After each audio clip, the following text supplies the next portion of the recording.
தற்போதைய செய்தி. திருவள்ளூர் மாவட்டம் அதிகத்தூர் பகுதியில் முன்னாள் கவுன்சிலர் ஜெகதீசன் வெட்டப்பட்ட விவகாரத்தில் குற்றவாளிகளை கைது செய்ய வலியுறுத்தி உறவினர்கள் போராட்டத்தில் ஈடுபட்டு வருகின்றனர்.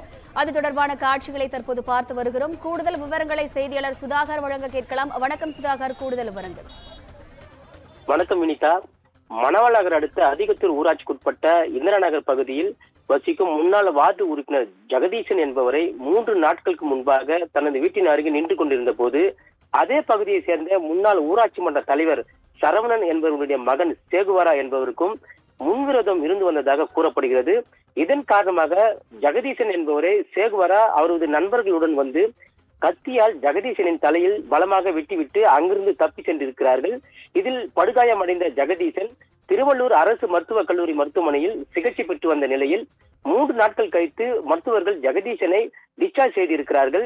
இதனை அடுத்து ஜெகதீசனை எதனால் அவசரமாக டிஸ்சார்ஜ் செய்கிறீர்கள் என்றும் குற்றவாளிகளை ஏன் இதுவரை கைது செய்யப்படவில்லை எனவும் கூறி ஜெகதீசன் உறவினர்கள் மருத்துவமனையின் முன்பாக திருவள்ளூரில் இருந்து பூந்தமல்லி செல்லும் சாலையில் அமர்ந்து சாலை மறியலில் ஈடுபட்டதால் அந்த சாலையில் அரை மணி நேரம் போக்குவரத்தானது பாதிக்கப்பட்டது.